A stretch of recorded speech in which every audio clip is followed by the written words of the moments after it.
Dubai के king Sheikh Mohammad बिन रशीद अल मखदूम की फरमाइश पर बुर्ज अल अरब की कंस्ट्रक्शन का काम चल रहा था। यह बिल्डिंग दुबई के रूलर के लिए बहुत ही ज्यादा इंपॉर्टेंट थी, क्योंकि उसी बिल्डिंग ने दुनिया भर में दुबई का इंप्रेशन बनाना था और दुबई का फ्यूचर भी इसी बिल्डिंग पर डिपेंड कर रहा था। 1053 फीट ऊंचा दुनिया का सबसे ऊंचा होटल बनाने के लिए शेख मोहम्मद बिन रशीद ने दुबई के सारे खजाने भी खोल दिए थे। उनको पैसों की परवाह नहीं थी, लेकिन जो चीज उनको चाहिए थी उसको हर कीमत पर कंप्लीट करना बहुत ही ज्यादा जरूरी था। मसला ये नहीं था कि दुनिया का सबसे ऊंचा होटल बनाना है, बल्कि मसला ये था कि दुनिया का सबसे ऊंचा होटल पानी पर बनाना था। जी हाँ, कंस्ट्रक्शन टीम ने दिन रात एक करके इतनी मेहनत की जिसका अंदाजा आप लगा नहीं सकते। दुबई में फक्र से खड़ी यह बिल्डिंग, जिसको हम बुर्ज अल अरब के नाम से जानते हैं, यह building dream palace of Dubai के नाम से भी पहचानी जाती है। फ्रांस के एफिल टावर से भी ऊंचा 321 मीटर लंबा ये दुनिया का सबसे ऊंचा होटल है, जिस पर $1 बिलियन यानी 7,500 करोड़ रुपयों का खर्चा हुआ था। लेकिन दुबई के रूलर के लिए बुर्ज अल अरब बनाने का फैसला काफी ज्यादा मुश्किल था। जी हाँ, 1950 में दुबई मछेरों का गढ़ हुआ करता था, लेकिन जब 1960 में दुबई से ऑयल निकलना शुरू हुआ और दुबई के हालात कुछ बेहतर होने लगे, जहां उनको ऑयल निकलने की खुशी मिली, वहीं उनको एक बुरी खबर भी सुनाई गई।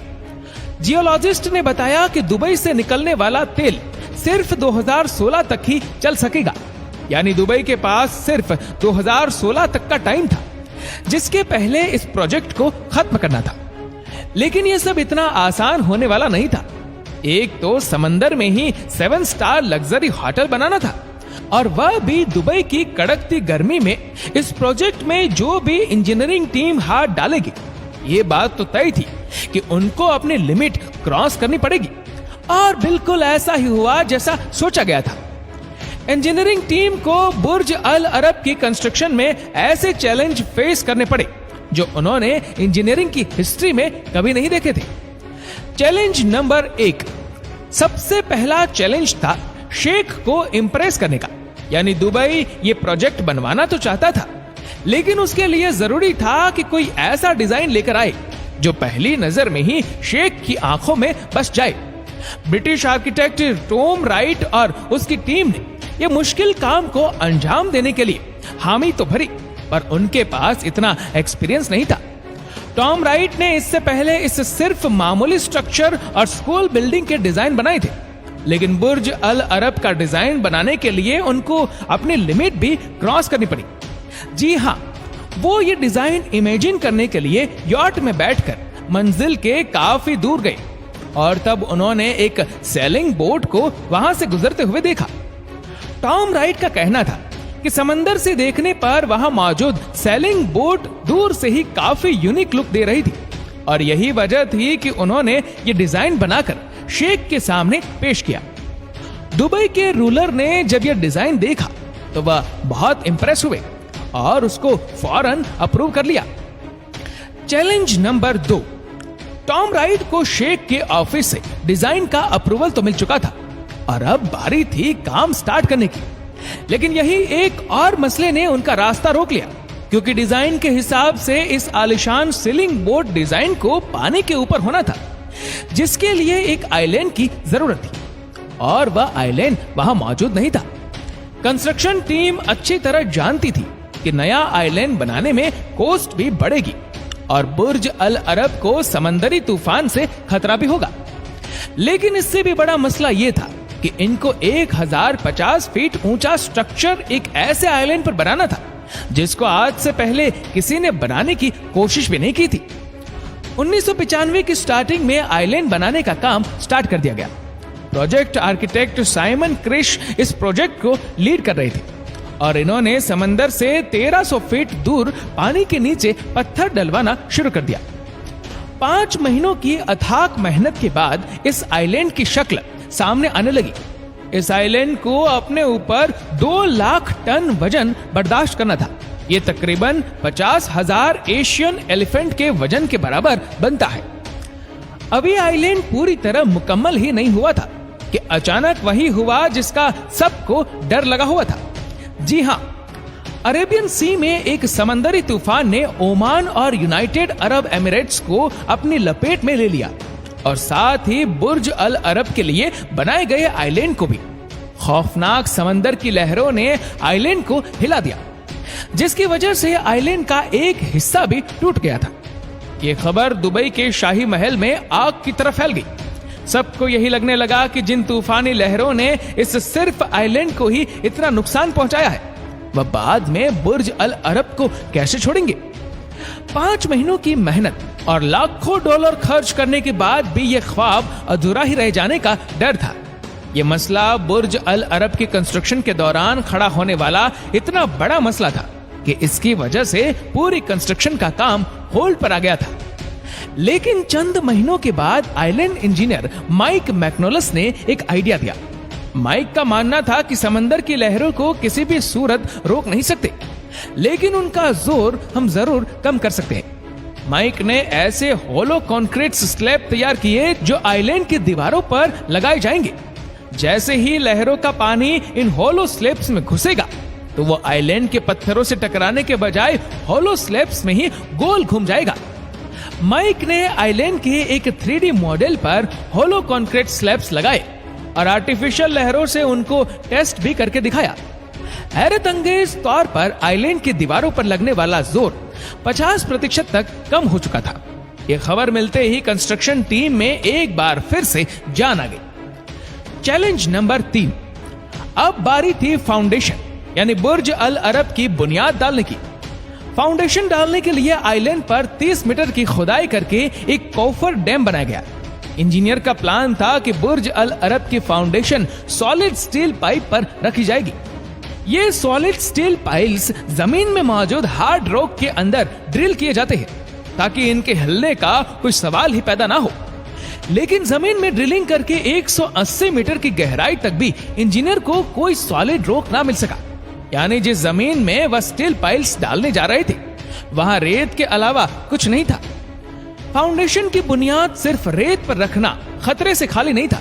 जियोग्राफी के हिसाब से दुबई फॉल्ट लाइंस के काफी करीब है और अर्थक्वेक की वजह से लाखों टन वजनी स्ट्रक्चर एक ही झटके में ढेर भी हो सकता है, क्योंकि जब जमीन हिलती है तो रेत के जर्रे कंपैक्ट हो जाते हैं और यह कंडीशन खास तौर पर तब मजीद भयानक हो जाती है जब रेत के ऊपर कोई हैवी स्ट्रक्चर खड़ा हो। इस मसले से निपटने के लिए प्रोजेक्ट आर्किटेक्ट साइमन क्रिस्प ने एक आइडिया पेश किया।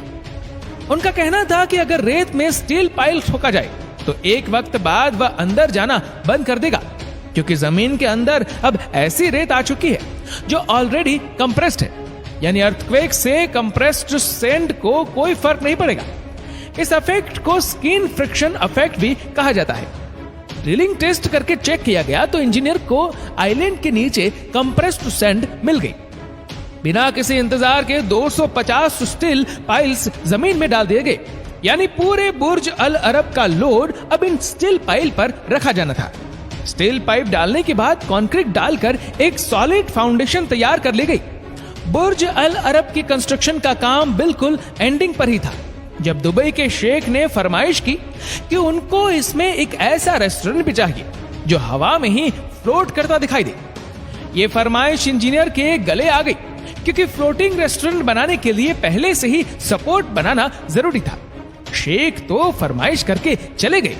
अब ना ही आर्किटेक्ट को मना करने की हिम्मत थी और ना ही उनके पास कोई सोल्यूशन था। स्ट्रक्चर खड़ा होने के बाद जब इंजीनियर को मालूम पड़ा कि ये अर्थक्वेक और स्ट्रॉन्ग प्रूफ नहीं है, तो फिर कैसे इस मसले से जान छुड़ाई गई। कैसे 2 सालों तक इंटीरियर डिजाइन का काम चलता रहा और 2 सालों की मेहनत के बाद भी शेख ने इस डिजाइन को क्यों रिजेक्ट कर दिया था। और दुबई के रूलर की एंड टाइम पर बुर्ज अल अरब में फ्लोटिंग रेस्टोरेंट की फरमाइश को इंजीनियर्स ने किस मुश्किल से गुजरकर पूरा किया। Challenge number 4। 2 सालों की मेहनत के बाद इंजीनियर और आर्किटेक्ट आखिरकार बिल्डिंग का स्ट्रक्चर आधा खड़ा कर चुके थे। लेकिन जैसे जैसे बिल्डिंग का स्ट्रक्चर बढ़ता जा रहा था वैसे वैसे नए नए चैलेंज सामने आते गए।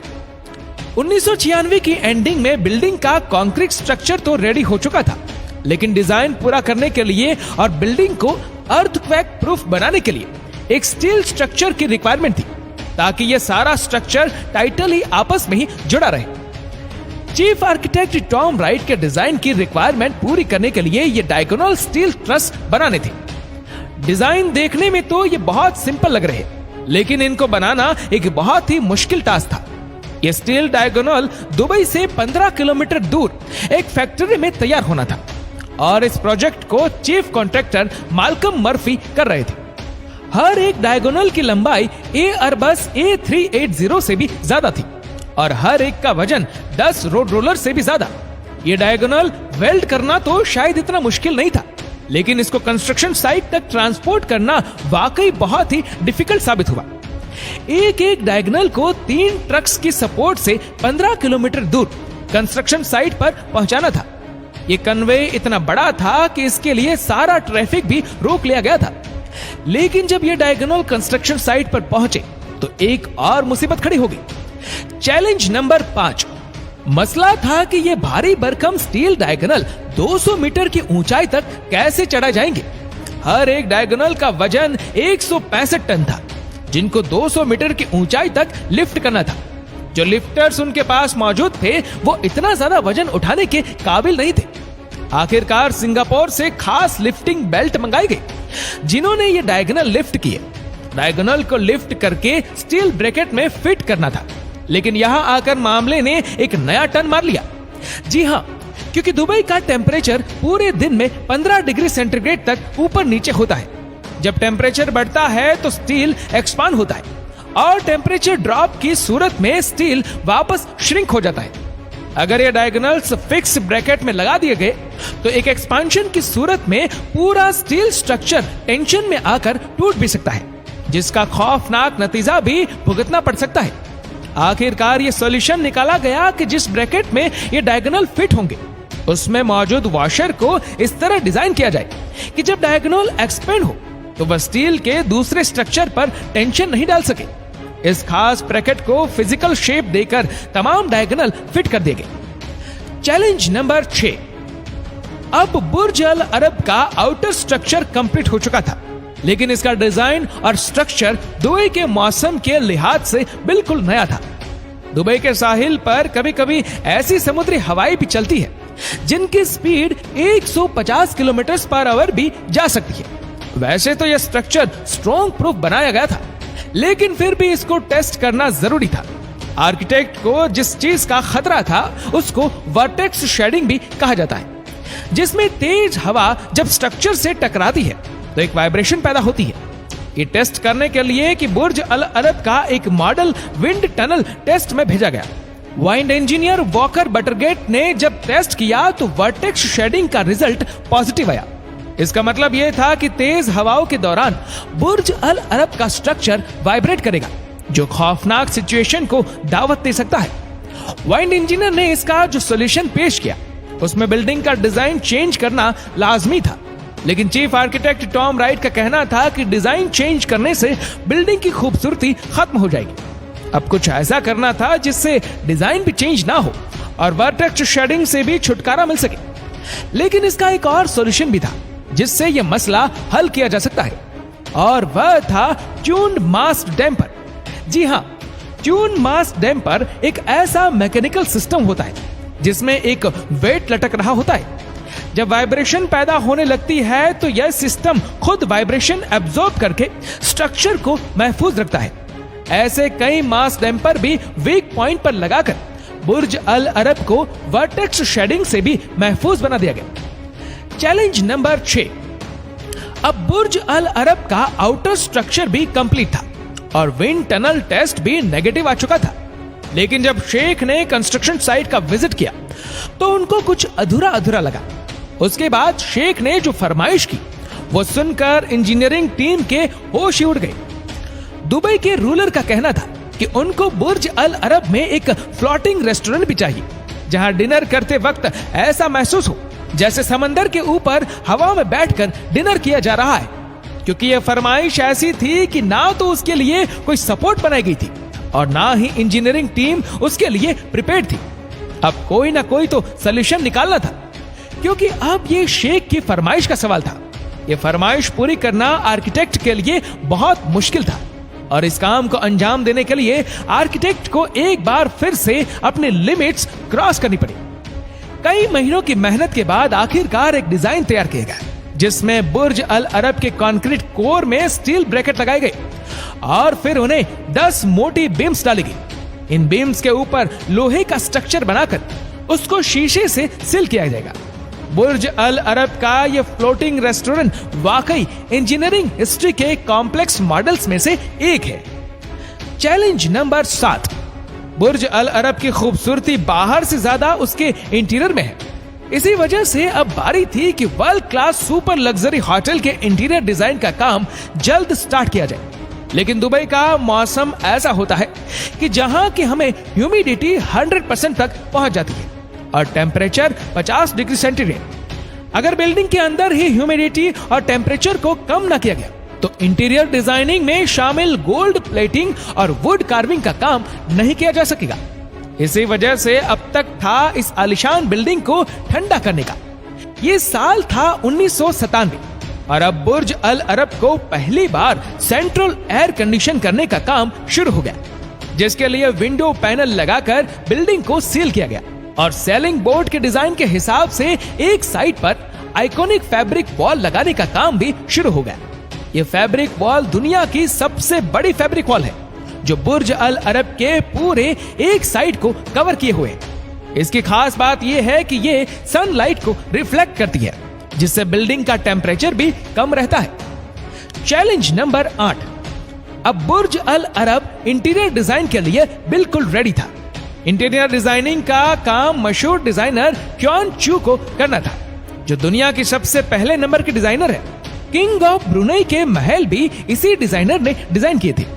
डिजाइनर ने बताया कि शेख मोहम्मद को ऐसा डिजाइन चाहिए जो आज से पहले ना कभी बनाया गया हो और ना ही बाद में ऐसा डिजाइन कोई बना सके। इस डिजाइनर को बुर्ज अल अरब के 202 शूट्स और 180 मीटर ऊंचा एट्रियम ऐसे डिजाइन करना था कि दुनिया इसको देखकर ही हैरान रह जाए। इस काम को अंजाम देने के लिए इटली और ब्राजील से 24,000 स्क्वायर मीटर मार्बल मंगाया गया और वह भी बिल्कुल प्राइम क्वालिटी का। बुर्ज अल अरब में जितने मार्बल लगने थे उनकी सारी 300 सॉकर ग्राउंड के बराबर बनती है और आप यकीन नहीं करेंगे कि जितना मार्बल मंगाया उतना ही 24 कैरेट गोल्ड भी मंगाया गया था, यानी 24,000 स्क्वायर मीटर और उसके साथ 300 सॉकर ग्राउंड जितनी बड़ी गोल्ड प्लेटिंग भी मंगाई गई, क्योंकि किसी भी चीज को गोल्ड पेंट करना दुबई के रूलर की शान के ही खिलाफ है। डेडलाइन के बिल्कुल करीब डिजाइनर ने अपना काम कंप्लीट कर लिया, लेकिन अब बारी थी शेख मोहम्मद के विजिट की। जब शेख ने बिल्डिंग का विजिट किया तो वह इस आलिशान इंटीरियर डिजाइन को देखकर हैरान रह गए। शेख मोहम्मद ने कहा कि ये एट्रियम दुनिया का सबसे ऊंचा और लग्जरियस एट्रियम है, लेकिन इसमें कलर्स कहाँ है?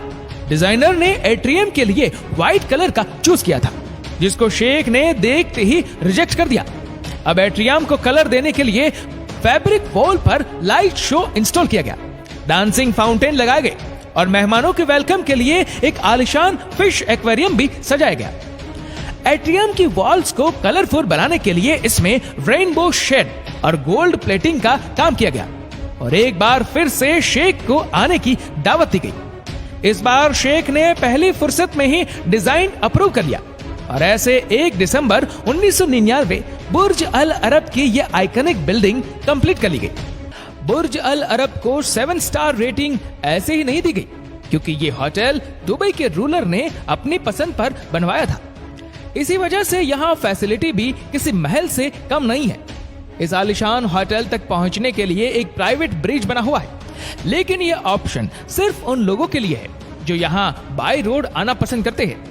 वीआईपीज़ के लिए खास तौर पर होटल के टॉप पर एक हेलीपैड भी मौजूद है, यानी अगर आपने बुर्ज अल अरब में स्वीट बुक करवाया है तो दुबई इंटरनेशनल एयरपोर्ट पहुंचने पर आपको 2 ऑप्शन दिए जाएंगे।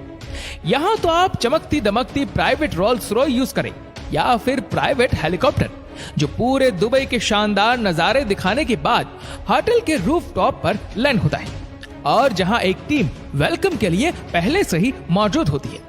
होटल के अंदर एंटर होते ही एक मैजिकल व्यू आपका इंतजार कर रहा होता है। ये 180 मीटर ऊंचा एटेरियम है, जिसको दुनिया का सबसे ऊंचा तरीन एटेरियम होने का खिताब भी मिल चुका है। साथ ही साथ जिस तरफ नजर दौड़ाई जाए सिर्फ गोल्ड ही गोल्ड नजर आता है। Reception desk, table chair, lamp stand, elevator और डस्टबिन भी गोल्ड प्लेटेड है। एक रिपोर्ट के मुताबिक बुर्ज अल अरीब में पूरे 24,000 स्क्वायर मीटर गोल्ड की चादर लगाई जा चुकी है, और वह भी 24 कैरेट गोल्ड की।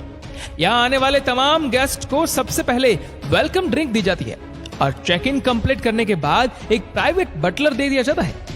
ये प्राइवेट बटलर 24 घंटे गेस्ट की खिदमत के लिए मौजूद रहता है।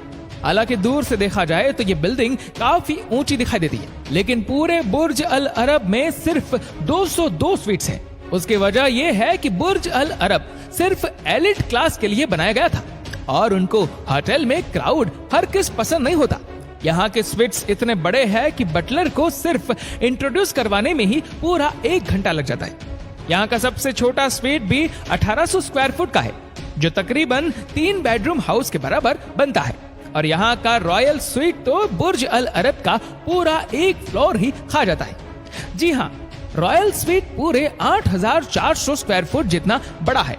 लग्जरी रूम का इंटीरियर काफी खूबसूरत भी है और कलरफुल भी, जिसको दुबई के लोगों और कल्चर के हिसाब से डिजाइन किया गया है।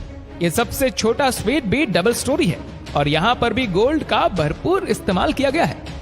इस स्वीट में आईमैक के साथ एक working table, dining table, golden TV rate, gold frames, espresso machine और हैरत अंगेज नजारे देखने के लिए लग्जरी सोफा भी मौजूद है। लेकिन ये सब यहाँ खत्म नहीं हुआ। ऊपर वाले फ्लोर पर एक बेडरूम, ड्रेसिंग रूम और एक सहाना बाथरूम भी मौजूद है। इस बाथरूम में वॉश बेसिन पर भी काफी गोल्ड का यूज किया गया है। साथ ही साथ वेट स्केल और डस्टबिन भी गोल्ड प्लेटेड है। बेडरूम में तकरीबन तमाम चीजें ही रिमोट से इलेक्ट्रिकली ऑपरेट होती है। जैसा कि बेड पे लेटे लेटे ही अगर व्यूज देखना हो तो कर्टेन्स एक बटन से ही हट जाते हैं, और अगर एलसीडी समंदर का व्यू भी डिस्टर्ब कर रही हो तो उसको भी एक बटन के जरिए हटाया जा सकता है। और अगर रॉयल स्वीट की बात की जाए तो इसकी साइज किसी फार्म हाउस से कम नहीं है। यहाँ पर मल्टीपल बेडरूम्स हैं, जहाँ के बेड भी रोटेट होते हैं। पाम जोमेरा का व्यू देखना हो या फिर सनसेट, बेड रोटेट होता जाता है और व्यू चेंज होता जाता है। बेड पर मौजूद कलरफुल बेडशीट इजिप्ट की खास होटल से बनाई गई है, जो हद से ज्यादा नरम और मुलायम है। इस सब के बावजूद भी अगर आप इस बेड पर कंफर्टेबल नहीं है तो इसका भी एक अनोखा सॉल्यूशन यहाँ मौजूद है। जिस तरह लग्जरी होटल रूम्स में खाने का एक मेन्यू रखा होता है, इसी तरह बुर्ज अल अरब के स्वीट्स में पिलोज का भी एक मेन्यू रखा होता है। जी हाँ, मेनू में 17 किस्मों के कंफर्टेबल पिलोज रखे गए हैं, यानी जिसको जैसा पिलो पसंद हो वह वैसा ऑर्डर करके आराम की नींद सो सकता है। रॉयल स्वीट्स में चाहे जो भी रहे उसका किंग या क्वीन की तरह ख्याल रखा जाता है। इस स्वीट तक पहुंचने के लिए प्राइवेट लीक रखी गई है, और इन स्वीट्स में अपना प्राइवेट सिनेमा भी मौजूद है। बुर्ज अल अरब के रॉयल स्वीट्स में एक रात गुजारने का रेंट $24,000 यानी 18 लाख रुपयों के बराबर है। वैसे तो यह स्वीट्स होते हुए किसी गेस्ट को भी बाहर निकलने की जरूरत नहीं पड़ती, लेकिन कहीं भी जाना हो तो स्वीट से बाहर निकलते ही प्राइवेट बटलर आपके इंतजार में खड़ा होता है। गेस्ट को किसी किस्म की भी तकलीफ का सामना ना करना पड़े, उसके लिए ये बटलर हर वक्त आपके पीछे चलता रहता है। स्वीट से हटकर अगर बात की जाए तो बुर्ज अल अरब के 18वें फ्लोर पर एक फेमस स्पा मौजूद है। इसकी बड़ी बड़ी विंडोज से जो नजारा देखने को मिलता है वह एक बहुत ही यूनिक एक्सपीरियंस पेश करता है। इस पूरे होटल में कई स्विमिंग पूल भी मौजूद है। इंडोर स्विमिंग करनी हो या आउटडोर इन्फिनिटी पूल का मजा लेना हो, जहां भी स्विमिंग करने का मन हो, आपका बटलर टॉवल और जूस लिए आपके इंतजार में खड़ा रहता है। अगर प्राइवेट स्विमिंग पूल का इरादा हो तो वह भी बुक करवाया जा सकता है। बुर्ज अल अरब में एक जगह से दूसरी जगह जाना हो तो वॉक करके जाने का ऑप्शन तो होता ही है, लेकिन हर गेस्ट को प्राइवेट बग्गी भी ऑफर की जाती है। ये बग्गी बुर्ज अल अरब के प्राइवेट बीच तक भी ले जाती है। रेस्टोरेंट्स की अगर बात की जाए तो जहां दूसरे होटल्स में 2 या 3 डाइनिंग एरिया होते हैं, बुर्ज अल अरब में पूरे 6 रेस्टोरेंट्स हैं। ये तमाम रेस्टोरेंट अपने अपने लुक्स की वजह से मशहूर है। किसी का आउटडोर ज्यादा इंप्रेसिव है तो कोई फिश एक्वेरियम की वजह से मशहूर है। इन तमाम रेस्टोरेंट्स में मौजूद शेफ्स दुनिया जहां की हर डिश बनाने के एक्सपर्ट हैं। यहाँ का सबसे फेमस रेस्टोरेंट अल मुंतहा के नाम से जाना जाता है, जो बुर्ज अल अरब के टॉप पर मौजूद है। ये एक फ्लोटिंग रेस्टोरेंट है जहां पर डिनर या लंच करने का अपना ही मजा है, जहां सस्ते से सस्ती चीज भी एक चाय का कप है, और वह भी 11,400 रुपये का। इस रेस्टोरेंट की एक साइड पर पूरा ग्लास लगाया गया है और रूफ को ब्लू और ग्रीन टोन से सजाया गया है। दुनिया के सबसे ज्यादा लग्जरी बार भी बुर्ज अल अरब में ही मौजूद है और इसका नाम गोल्ड ऑन 27 रखा गया है। वैसे तो पूरा होटल ही गोल्ड से भरा हुआ है, लेकिन ये बार टोटली पूरी गोल्ड प्लेटेड है। यहाँ एक ऐसा कॉकटेल भी मिलता है जिसमें इंटेबल गोल्ड शुगर क्यूब्स डाले जाते हैं। आपको ये भी बताते चले कि बुर्ज अल अरब की बाहर से सफाई करने के लिए 20 वर्कर्स पूरे 1 महीने तक इसको साफ करते रहते हैं। तब जाकर महीने के एंड में ये पूरी बिल्डिंग साफ होती है। उम्मीद है ये वीडियो भी आप भरपूर लाइक और शेयर करेंगे। इस वीडियो के बारे में मुझे कमेंट सेक्शन में जरूर बताएगा। मिलते हैं अगली शानदार वीडियो में। तब तक के लिए अगर आपको वीडियो अच्छा लगा हो तो इसको लाइक करेगा, शेयर करेगा ज्यादा से ज्यादा लोगों तक, और ऐसी ही और भी इंटरेस्टिंग जानकारियों के लिए सब्सक्राइब करें हमारे यूट्यूब चैनल को और फेसबुक पर फॉलो करें हमारे पेज को। धन्यवाद।